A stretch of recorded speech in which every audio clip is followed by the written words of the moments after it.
this is one of the split system, and it's heat pump made by Train. Here's the nib tag. There have been several tags here before. So what I found is I noticed when I turned it on, the unit was running, and so in order to identify the units, I turned the thermostat off, and now I turn it back on. And first thing I noticed is that compressor, this compressor right here, it won't kick on. So I turn off that breaker and double check with my meter, make sure there's no voltage, and I found this out. When you push it in, it should kick back out, and obviously it's not kicking back out. And also, it might look normal right here on the compressor, but if you pay close attention right here, you see all the copper right here and right here on two other windings, but one of them turned like a little blackish, and there's a little sign of burn on the connection.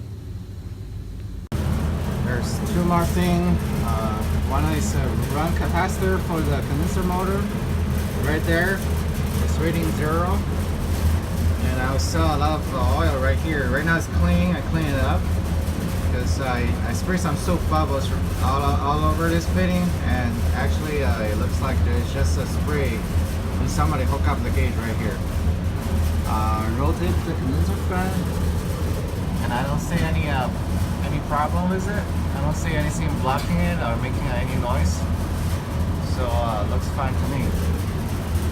The connection, and it looks all the carbon build up. If you have a connection like a carbon build up there, the resistance from whatever that wire to the connector is going to increase. So that's not going to do any good to your compressor. So I went ahead and purchased this from United. Luckily I can get an 8-gauge wire. That's what it says on the wire. It says 8 gauge. So I get a proper connector here.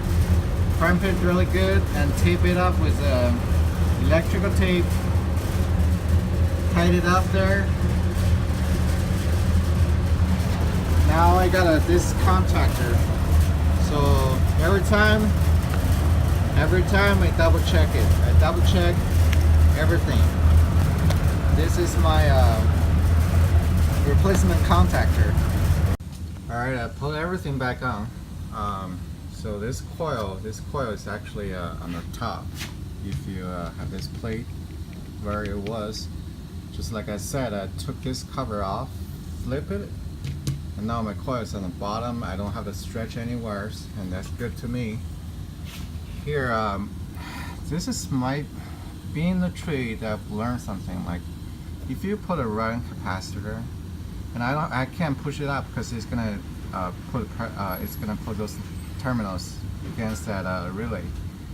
What I did is, if you can't expose the tag, and it is much easier if you put like how much microfarad. In this case, I put a 25 microfarad over there, and everything's back on. I checked everything. There's no loose wire, nothing here.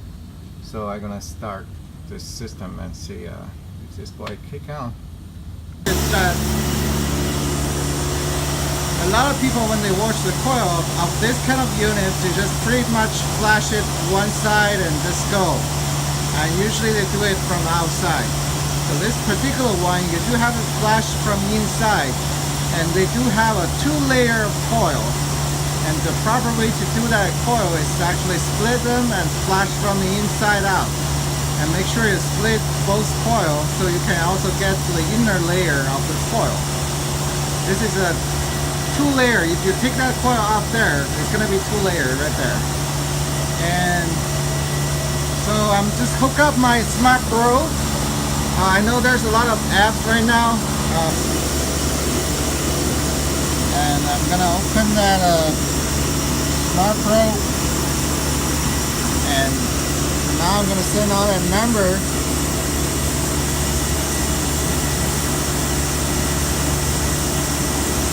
Measure quick.